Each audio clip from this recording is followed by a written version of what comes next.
This episode of Around the Layout is brought to you by NERX, the northeastern region of the NMRA's virtual convention. Tune in Monday, March 18th through the 21st as the NER delivers a fantastic lineup of how-to clinics, roundtable discussions, and layout tours right to your screen. Be sure to check out the amazing work in the model showcase and tips and tricks, short video segments showing modeling tips that don't fit into a full clinic. NERX, it's like being at a convention without leaving your home. For a full schedule, check out their website at nerx.org.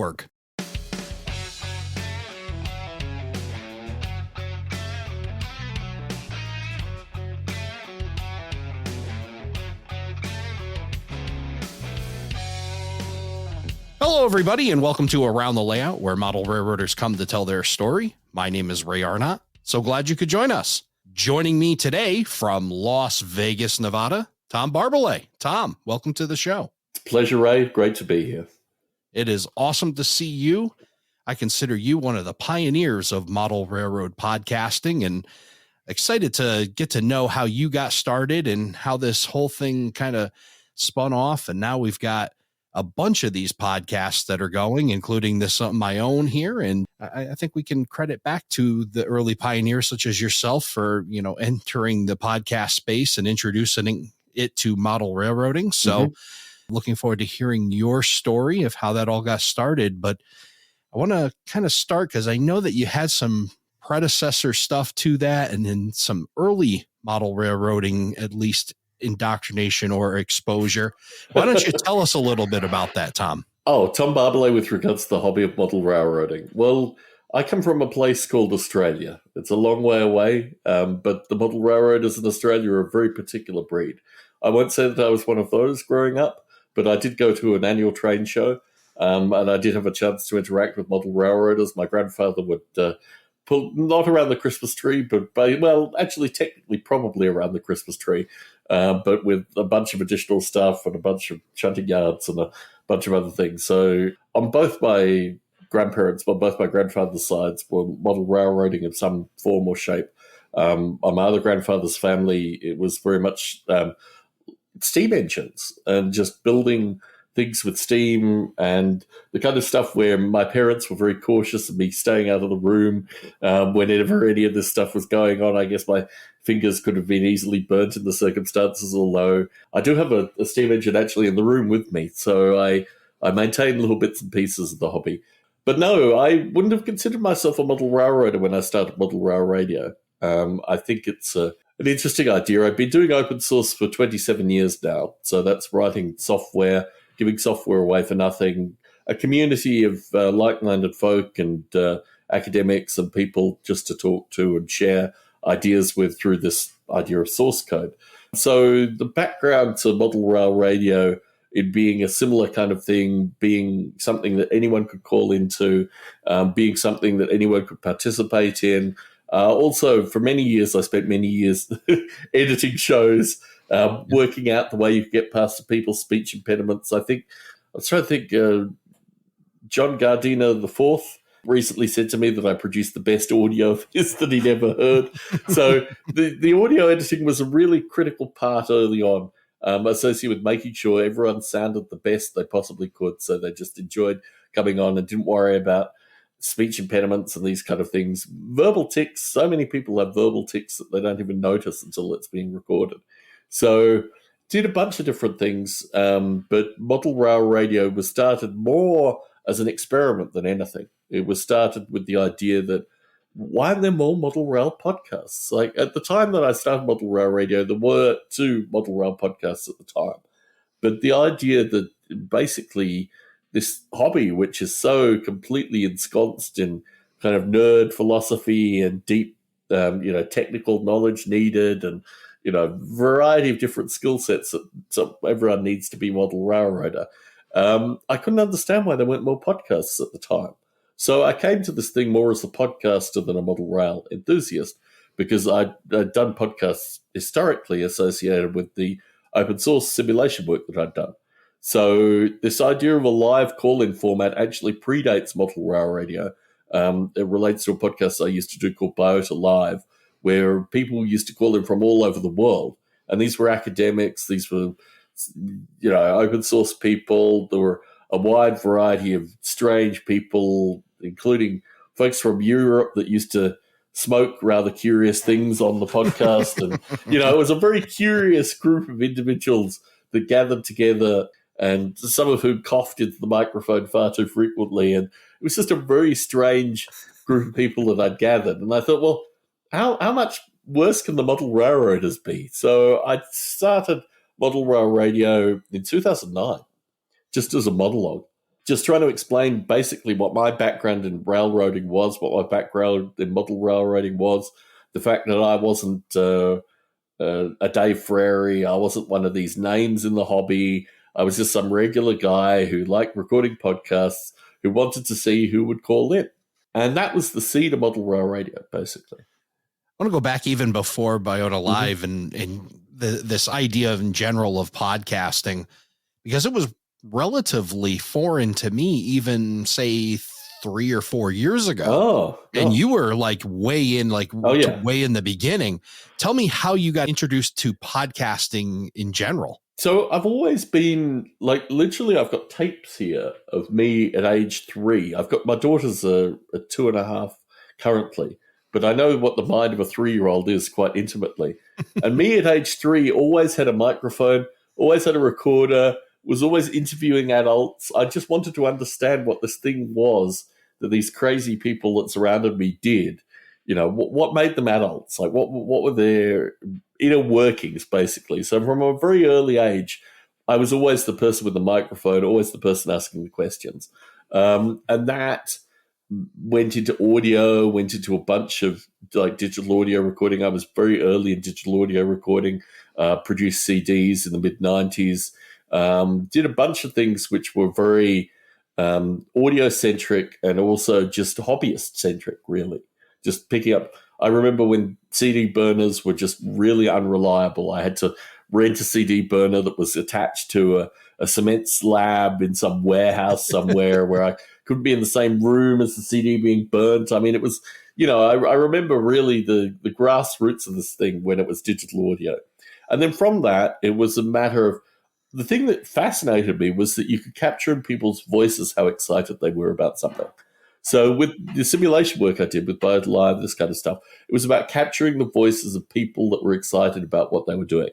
And if you can't do that with the model railroading hobby and podcasting, I mean, just the nature of the hobby is just something that people long to talk about, because obviously, 90% of the people you meet in the world, maybe 95% of the people, you're never going to be able to have a conversation with them as a model railroader.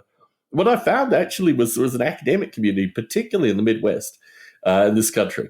When I went to academic conferences, occasionally they pulled me aside and say, "You've got to check out our basements." But the whole Midwest. I mean, you're on the cusp of that with regards to Connecticut, and obviously it continues on there. But the translation between model railroaders and scientists, particular kinds of research physicists, I found absolutely fascinating. So, I've had a journey into the hobby of model railroading very much as just an offhand chance that maybe if I recorded this thing, maybe people would call in. There was a fellow called Chris Abbott who basically I spoke with for many months on the podcast initially. Unfortunately, he got into role-playing, which is another hobby of mine. So he stopped the model railroading, moved into role-playing. I have talked to him since then about role-playing, thankfully. But he and I just hit it off. I mean, Chris Abbott is just, I'm not sure if you've heard any of the early episodes with Chris Abbott, but he's just a kind of salt-of-the-earth person. And then he started encouraging people. So Clark Kooning and, others in his particular Canadian model railroading community would call in. And then it got a bit bigger. Then there were more people that were calling in. And eventually, I think the biggest podcast was when we'd have in the order of 25 callers. We got to the limit of Skype sometimes. So it's not like that as much anymore. But there was a time when we were really the only model rail podcast of any freedom to allow people to call in. I mean, obviously, you've got these shows where people are guests and, they're introduced and they're the likes of Dave Frary in the hobby. They're very well known, Marty McGurk, these kind of characters. But it was early on something where no one had ever heard of Jim Lincoln.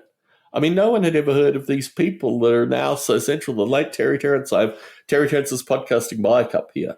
He was such a central person in the early model rail radios, and just a blessing to have known that gentleman. So, many people have really heavily impacted me with model rail radio, just a sense of the freedom to give away information, to pluralize this hobby, to make sure that everyone felt like they were an active participant, that they were a member, that they were a part of this thing. It's interesting now talking to, Gordy Robinson and people in the NMRA. I mean, I've had a long-standing history with going and talking to the NMRA in various times, various locations. And it's interesting coming to this thing, just thinking you've got to just get people involved in the hobby, in the excitement of the hobby. Forget about money, forget about fees, forget about, whether they're buying the latest equipment or any of this kind of stuff. It really is a hobby that's about creating a fantasy world, which is actually where my simulation work ties in with this as well. It's about creating an environment where you can dwell, spend your time, and enjoy your time in. And really, early on with model rail radio, it was just, I recorded podcasts historically, as I'd noted, but I'd never had anything that was like the wildfire of model rail radio. I never had something where literally I was talking to thousands of people within the first 6 months. And then I was talking to tens of thousands of people. It was just unbelievably overwhelming that what happened was the need for this thing was just so great, associated with getting so many people involved, so many people listening. And then I had this phenomenon where I could go anywhere in the world and I'd have listeners. I could be eating a curry with Andy Dixon in Wales. I could be having these amazing experiences. I've got a whole group of folk in South Australia, which is where I'm from originally, who are all model rail radio participants and active people. Jim Gifford has traveled the world meeting people he's heard or talked to on model rail radio.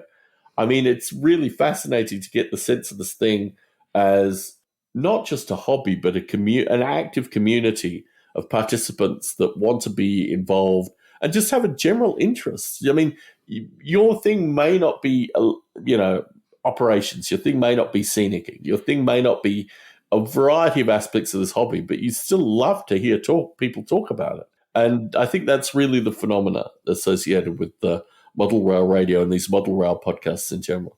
Yeah, it's amazing the reach that podcasting has, throughout the globe, and the accessibility to it to a wide variety of people in geographic locations. It's also amazing that you're tying that you came the world that you're coming from, and even the role playing, because I was inspired myself by a role player, but in the sports simulation games, and he was podcasting about it. And I saw, and we still to this day will have conversations how those two compare, sports simulations and the types of people and what they're trying to do and what they're looking to accomplish and what we're looking to accomplish as model railroaders. And, kind of that art is a form of protest kind of idea. And, we create our own worlds. And I think that's what we're all kind of doing in all those spaces. Who early on inspired you to podcast? I mean, when you started to hear this idea, okay, we can do a podcast thing. What was the thing that really turned you on to say, regardless of what the topic was, I got to get myself into this world? So when this thing first came out, 2005, 2006, I knew I needed a particular kind of audio recorder to record audio, and that's what slowed me down. I realized that the computers and the stuff that I had just wasn't like as you have and I have now, relatively reasonable studio mics that could pick up our voices.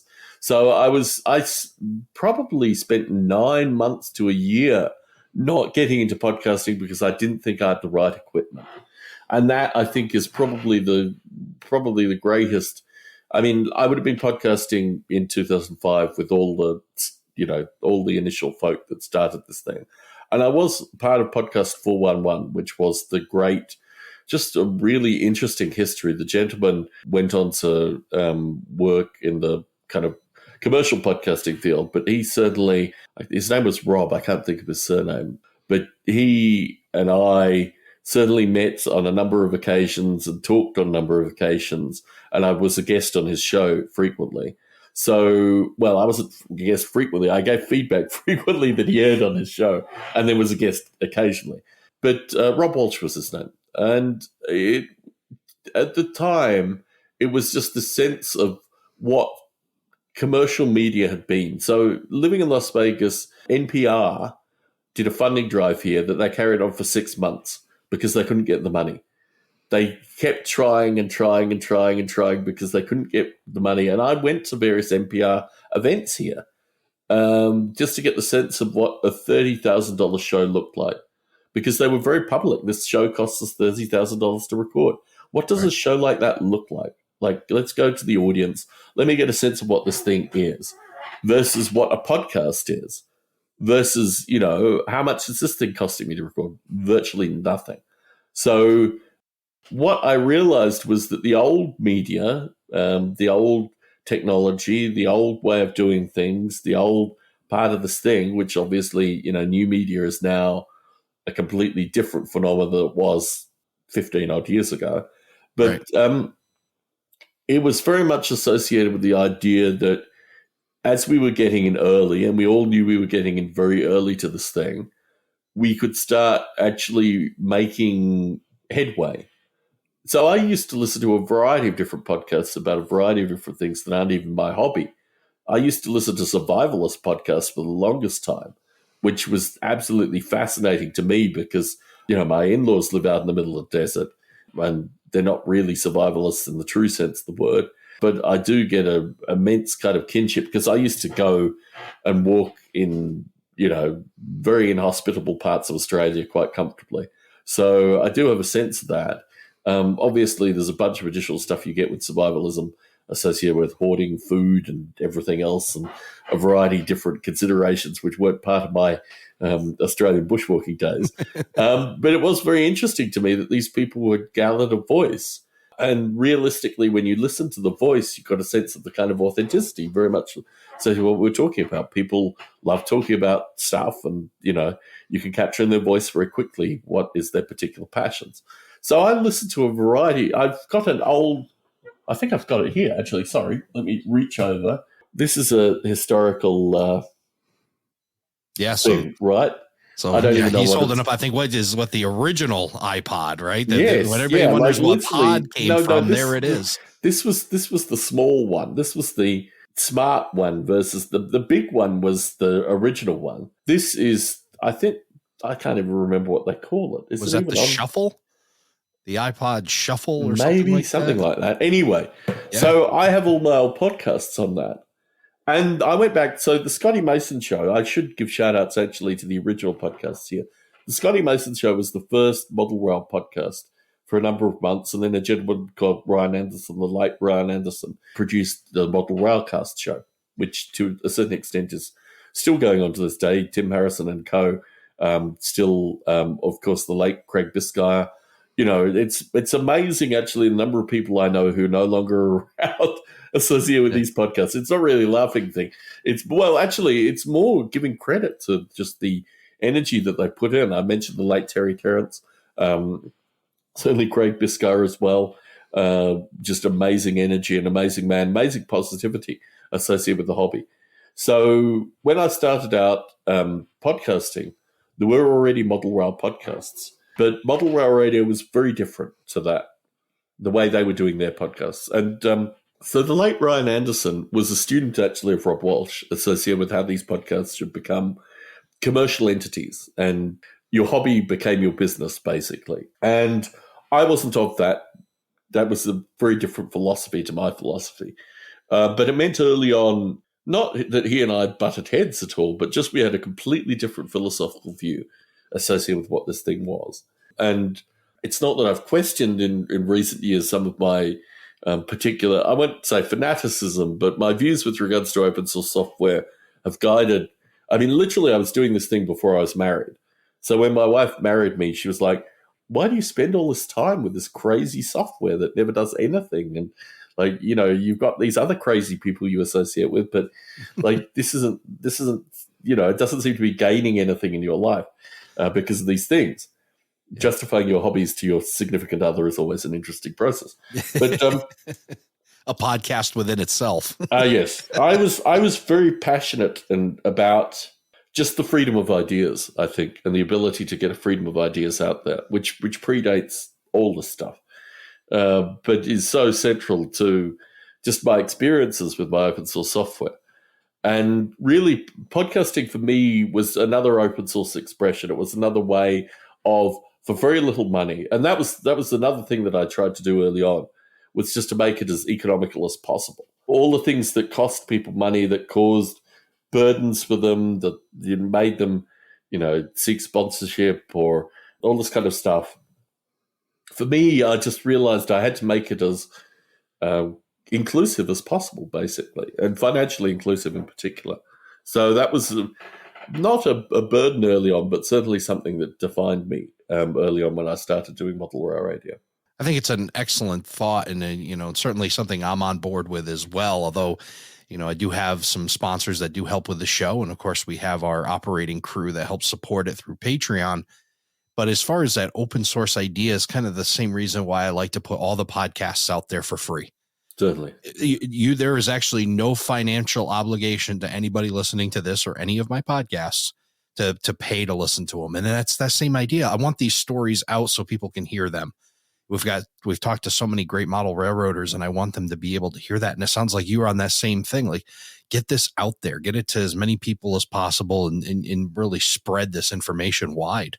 So I think there's something really fundamental about that. The idea of breaking people. Breaking people here means creating the next Marty McGurk, creating, Jim Lincoln as an individual. I've got DVDs actually that Jim Lincoln produced that says here with his track work. It's just amazing stuff.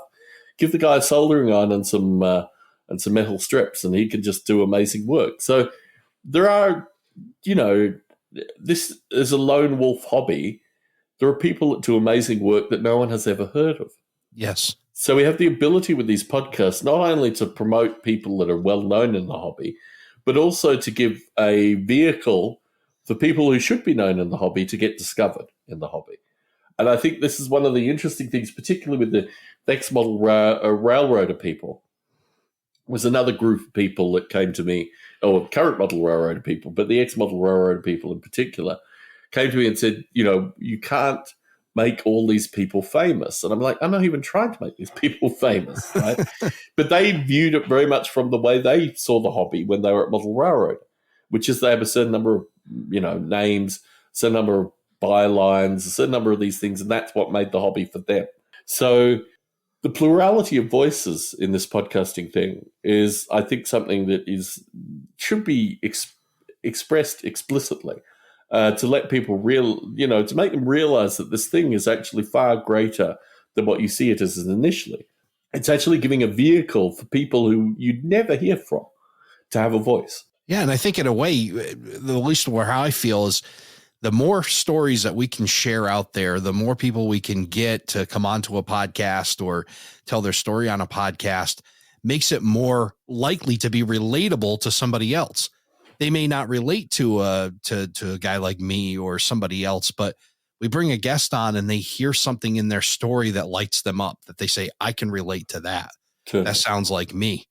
And then they hear what they're able to do. And I hope what it does is inspires that person to take the next step, to get into it or lay track or start doing scenery or have an operating session or go join a club and meet new people or whatever that is. Hopefully from that person's story, they're able to grab onto that. And I think you figured that out very early on in what you're telling me. Certainly. Now, doing something early on and then doing a podcast for how many years is a very different thing. And I've got to send a shout out here to Robert Thomas, who's my audio editor. I'm focused very quickly on some part of and really I've only utilized his abilities in the past couple of years. But, the nature of doing a podcast as a vision is one thing, but the nature of doing a podcast for more than a decade is a different phenomena. And here so, for example, through the COVID period, I realized that I was a critical service. So I did podcasts weekly, just as a means of keeping people, caught up with their favorite part of the world and the favorite part of their favorite part. Well, no, their favorite part of the world. The model rail hobby is a part of the world, basically. Right. But there's a lot of work that goes into this thing. I was reflecting on this actually before I came on the show, just thinking about how can I justify it? Like, it's one thing to encourage people to start podcasts. It's another thing to kind of get a sense of the breadth of the work involved, basically, in producing podcasts, over a period of time. And then the responsibility. I joke with people about this. I don't think I could ever stop model rail radio. It's been interesting for years. I've got twin daughters who are 2.5 now.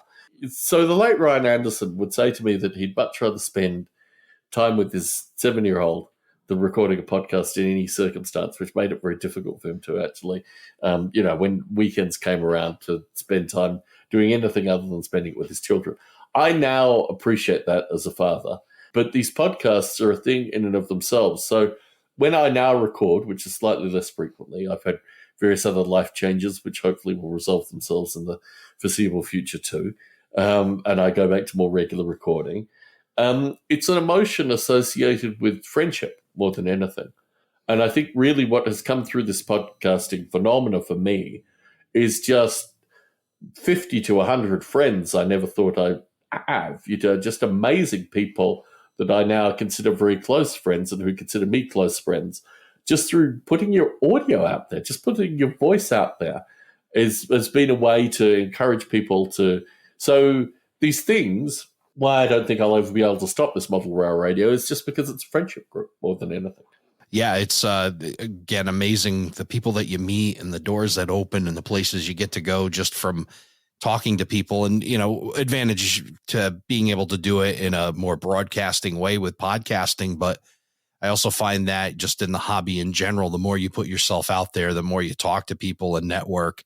It's just amazing how accepting this community can be and get you into those places and teach you things. And you just got to stick your neck out there and do it. There's some really great people in the hobby. I think one of the real cool things about model rail radio and what you just seem to discover early on, the ability for people to call in and have these conversations and connect with you, is that interactivity that, and we talked about, the not just big names, but kind of anybody can come call in and interact and whatnot. I want to ask, how did that format, was that just something that kind of developed, or was it an idea that you had kind of taken? Or so that was Biota Live. That was basically the idea with Biota Live. Is historically within this simulation hobby, well, not even simulation hobby, it was an academic discipline. I mean, this is where it gets so crazy, is that there were people that had bet their careers on this thing. So there was all this just, I don't know, want a better term, dirty laundry and other related garbage that was just part of this thing. So I thought the only way to do this is just to make it an open mic, just to allow anyone to call in. So you could get the weed smokers in the Netherlands that write these crazy simulations that, call in and cough continuously and, just a very bizarre. And of these people, I've kind of moved to and fro from them because it's a very different group than model railroaders. It's interesting, actually. I do podcasts about various topics. I do podcasts about wargaming as well. And historically, when I did a podcast maybe a decade ago about wargaming, I had a series of really strange people contact me, bitter, angry people that didn't, for whatever reason, they weren't model railroaders. But I've had curious model railroaders contact me periodically too. So it's not exclusively barred from model railroading. But it's interesting, based on the topics that you pick, sometimes you'll get a different group of people. But the open mic was a critical thing with Biota Live because I wanted non-academics to call in. I wanted the academics to call in too, but I wanted a degree of respect through the format. And this is something I've really found with model rail radio, is it really enables people to feel like they're being heard. So this is what gets people to call back in. Once they've called in once, they're addicted basically to this thing. They listen to the audio as it comes out. The audio sounds better because it's been edited and ums have been removed and various other things have happened to the audio. So they just feel like this is a vehicle for me to be heard about a hobby that I thoroughly enjoy. But the origin of that came from Boat Live. I think it's just an awesome idea and an awesome format where, again, it just allows for interactivity. And our good friends over at the Second Section podcast have learned that as well. They do their show live and really without a net, I kind of call it, with those guys there, they go up on YouTube, they're doing the audio, they're doing the video portion of it. And then they've got folks commenting and you're bringing the comments up. So it's really fun because now you feel like you're a part of the show. And certainly I know that your listeners and the participants on your show feel that way as well. Certainly. I think it's just the nature of the current technology. The only extension I could see with this is really, as you say, moving into video, which I think is the critical part with regards to certain aspects of this hobby. It's a very visual hobby. So the future of podcasts as I see it now, I remember talking to a fellow a few years back when he said YouTube is the new podcasting. Podcasting, the idea of an audio podcast as a thing. You're a dinosaur the way you look at it now, Tom, which I thought was very interesting at the time. But I now really appreciate that, the video and devices now that make video so easy.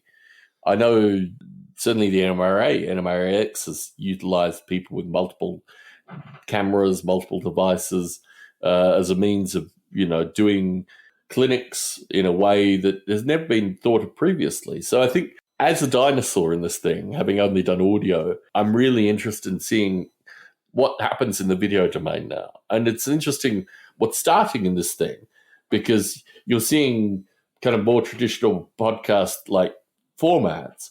But I think the young kids and stuff that are picking this up, they're developing their own formats. It's interesting you mentioned the gaming aspect of podcasting because I think all these things should bring new perspectives on what we're doing. And really, I don't mind being a dinosaur these days with regards to doing the audio thing. Nor do I.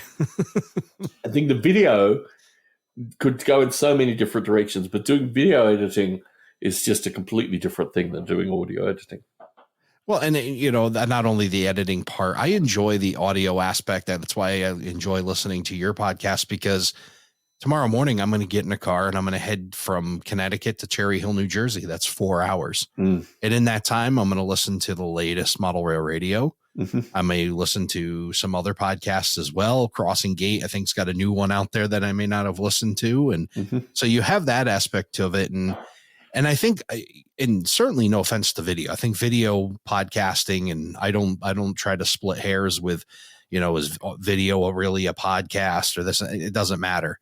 What matters is, the way that people listen and what you intend. If you're doing a video show and you're talking to somebody and they're holding up a boxcar and they're talking about all the details, that's certainly a video type podcast. But I think there's still home for and a great use for audio only. It's kind of like I always envision this like kind of a companion. Sure. Like when you're, now you're actually doing the hobby. To do a video, you got to stop, you got to watch, but for audio, we can kind of hang out together, and that's kind of the around the layout, hang out around the layout. And, certainly. And I think that's where you were coming from. And hey, I don't mind being an old dinosaur and we'll be old dinosaurs together, Tom. Why not? Why not, Ray?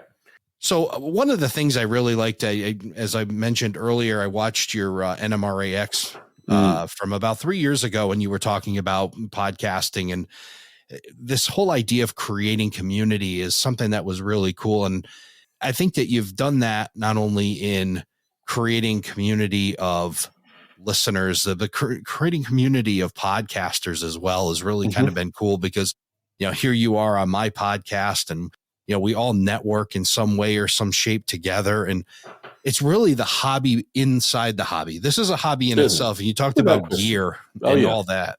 Oh yeah. And, and this is like, okay, I buy a microphone is like somebody else buying a locomotive, right? Or me buying something, you buy, some audio gear or whatever is that feeding that hobby just as much as a model railroader is feeding a hobby. And the other idea of it that I really enjoyed was it's part of, but it isn't the hobby. Like certainly around the layout is not the hobby. We're covering the hobby, and Model Rail Radio is covering the hobby, but the hobby is out there. And that's a really great theory. Talk a bit about that some more, if you could. Well, I think it pretty well explains itself. But I mean, model railroading as a concept, I mentioned my grandparents as being instrumental in that. It's not just that aspect of it. It's this idea that you never have a full perspective of the hobby. You never have a full perspective of everything that's being done. There's always more to learn, basically. And there's always more to people to hear from and more perspective to have through that. And I think what I found fascinating through doing model rail radio is sometimes you actually going to people's layouts and actually seeing their handiwork, having talked about it for years, basically, and then finally physically seeing it is transformative. And an aspect of the audio recordings that I found really fascinating is that some people need to actually physically see it, others just by a knowledge of their knowledge in the hobby. So, for example, there are particular greats that I've had on who are just really, for example, people that do show layouts and are so in tune with the display layouts, basically. Not the home visit show layouts, but actually the people that take layouts to shows.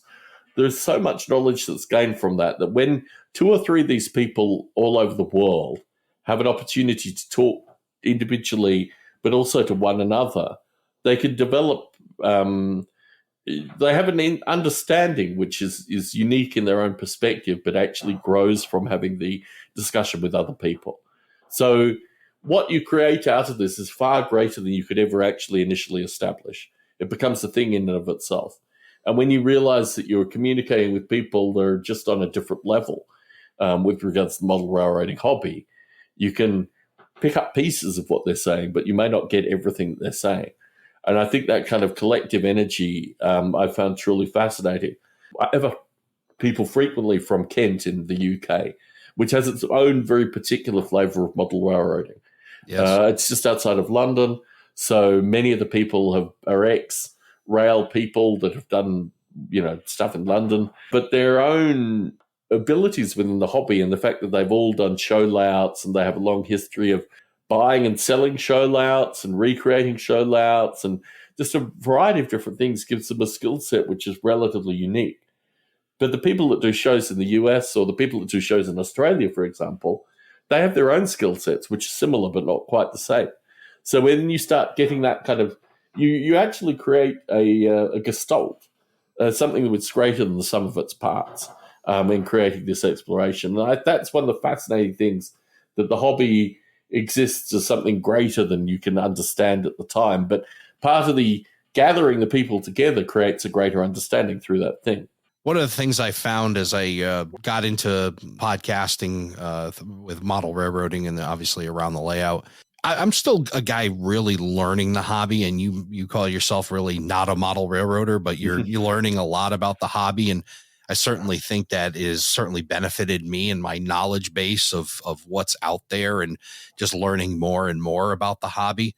And I can say for me, one of the biggest surprises was learning the world of freelance model railroading because, and I love having, and listen, I love having everybody on the show, but when you get a freelancer on there, they've just got this amazing story to tell because they've created it themselves. It's not like they've learned somebody's story. They're making it as they, as part of their model railroading journey. What are some of the things that you've kind of learned in that same aspect and the kind of the guests that really surprise you and really, give you that amazing topic?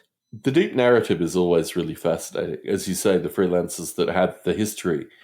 Early on, when I got to meet these people and occasionally see their layouts, I got a greater sense of the phenomena that is freelancing. But also, it needs to be accurate to a certain extent. They need to have some understanding of the history. It's not just a what-if case scenario. They have industries that are based on, the late Lawrence Eggering always struck me as someone who his particular green goo, which the name escapes me, Snossage, the Snossages, he had a history. He had an organized crime family that controlled the industries in his layout. I mean, he really had this breadth of and warmth associated with his layout. He would send people sausage cars. I have a sausage car somewhere in this room here. it was very much part of, I don't know, an enjoyment of the hobby which came through his unique imagination. And I think that certainly, as you say, the freelancers have a particular perspective, a particular imagination, but also very much based in history.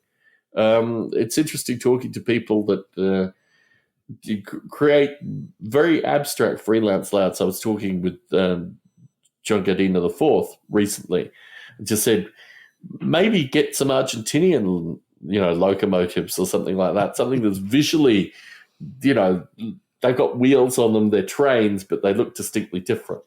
I think, as you say, it's the imagination part of this hobby that's just taken to a particular extent with the freelancers. Yeah, you mentioned it was a John Gardner for the fourth there. Mm-hmm.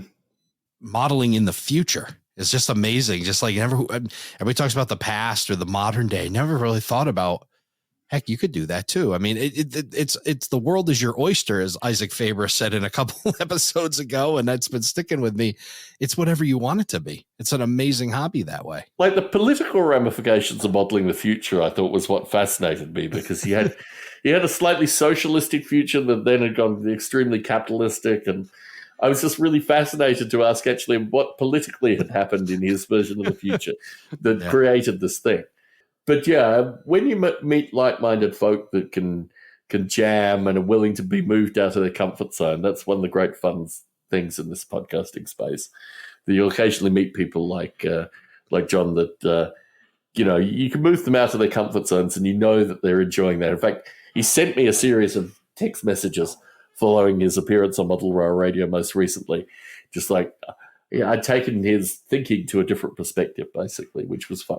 I was able to listen to that prior to recording with you here, and it was very fascinating. And again, I just really enjoy listening to the way you do it, and I love it because it's kind of short hits of a bunch of people. I really enjoy that format where you get to. It's not we're here, we do a one-on-one interview, and I certainly enjoy my format, but it's always neat, and it's so neat. Again, we've got so many people coming at it from different angles. Definitely. You've got an angle to come at it, and I've got my angle, and the others, they'll do a roundtable chat, or they'll do, one guest or two or three guests. And there's just so many different ways to to cover this and start unpeeling. Like you said, it's an extraction of all that information and then being able to put it out there for folks.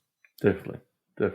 So now you're talking about maybe, hopefully soon, being able to do some Model Rail Radio shows in a little bit more regular succession. Yeah, the difficulty, I mean, it's just been, I think people are hit by this periodically. I've been hit by it recently. My hope is through a variety of different possibilities, just getting back into the semi-regular format. I think certainly my wife has expressed, ironically, one of my few, someone who knows me very intimately was absolutely realized how excited I was about recording Model Rail Radio again.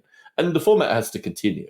It's just, various life events, you've got to work through them, you've got to get them organized, and once they're squared away again, basically returning to the format. And I might be in a different location as well, which will add, I think, to the recording. So certainly to be continued. My hope is, I'll have something in the foreseeable future to announce and just move on with. That's all. That's excellent. We'll look forward to that announcement. And I think it kind of proves out, at least, talking about podcasting. I don't even think like I like to do the weekly show. It's because I like to record that often and I like to put that many shows out, but I don't even think that's overly critical. And I think it's just the fact that you still exist and you're still doing the show. And I think your fan base is going to be excited when they see that update pop up and be able to come and listen to the show. And then the beauty of podcasting, go back and listen to all the other shows that you've done. I mean, yeah, you can cycle back. I mean, imagine, the years that you've been doing it, you've got a lot of backlog that you can go check out. There are people that occasionally run the gauntlet, and I do admire those people because I get the full perspective. They get the full sense of who these people are. I mean, it's one of the interesting things about as you said, the nature of the short segment is I've got to have a pretty good memory. And thankfully, I've had a pretty good memory through most of this podcast. So with who the various people are, I do occasionally have my prior show notes up in front of me just to make that whole thing seem considerably more, cogent live, but you do have this scenario where you constantly, people's layouts change, people change. Some people pull down their layouts and rebuild their layouts, and Right. you've got to keep up to date with what the most recent stuff is. But I think that format and just the way it hinges together with people over now more than a decade. I mean, I think recently we did a big show and we got some people calling in that hadn't called in for a decade. So it was really about putting myself back to what they were doing then. Obviously now, I think there was a fellow called, was it Jim Brown? I can't recall. He was a French guy. Well, he was a British guy based in France, and he had a layout that rotated. So it basically, he had 4 different layouts that would rotate, and he'd run each layout kind of rotated in a, I don't know, it sounded to me to be completely crazy. He then moved it across France, and then finally he provided a video of it on the Facebook group eventually. So always interesting. What a perfect layout for a guy who can't make up their mind. Have it so like rotates over. Rotate it and get it. Spin the big wheel. Which one we're going to spin? Which one we're going to operate today? That's phenomenal. But yeah, it's just those neat stories and those neat people and all these wild ideas. And, it's been an absolute blast for me. And I'm sure over the time that you've been doing Model Rail Radio, just the massive amount of people and the amazing stories that you've heard have just got to be very rewarding for you. Certainly. I would recommend any of your listeners who want to run the gauntlet. It's a very good way to spend maybe 3 or 4 days without any sleep. But no, many people do actually run the gauntlet, and I always give them the respect that deserves when they do it. Yeah, so I find, and I find in my listenership, I'm sure it's the same with yours. You get those folks that I put out a survey every once in a while just to see where folks are at, and there's people that will listen to every single episode, and some of them twice, and then some of them do it like a la carte, and just pick whichever ones they want. And some are still catching up with the backlog. And recently on Mondays, I launched this thing called ATLP Rewind, where I'll find an old show and re-air it just so people get it kind of back to the top. Because the stories are ageless. I mean, you can still listen to them, and I'm sure the same with you, that it's still a great way to get some background information on folks, and the stories don't seem to change. Well, sometimes they change quite dramatically, but thankfully we kind of captured some of them too. So yeah. Well, I mean, it's still part of their history. Whatever that story was a part of that person's history. There may be new parts of the story, but certainly that is not changed. So as we're starting to wrap up the show here, I wanted to ask you, you talked about doing this show for quite a while, and you don't consider yourself a model railroader. Has any of this started to maybe even just rub you a little bit to kind of, maybe do something, or has it made you a collector? I've moved all my O scale. I've moved all my O scale out, but there's a large steam locomotive, a kind of arm's length distance there. It's funny because now I have daughters. Their hobbies take the space, basically. And I've realized probably at some stage in my life, my wife's talked to me about doing a garden layout. And I think, at some stage in my life, I'll have the space, but I'm also, the late Terry Terrence said it loudly and said it very eloquently. You've got to get into the hobby. Like, the hobby's not going to be sometime in the future when you get to it. It's going to have to take you now. And I think that has been I've got elements of this layout here too. Again, 2-rail O-scaler. So, but yeah, for me, I look forward to the future that allows for the model railroading hobby to be basically a hobby that I have. I'm a man of many hobbies. I'm slowly cutting them down, but model railroading is still the podcasting game as far as I'm concerned for the foreseeable future. But, stay tuned. 6 months' time could be very different. In some ways, I envy narrow-minded people. I'm not sure about you, Tom. Like, the people that can just be like laser focused on one thing. I'm not capable of that.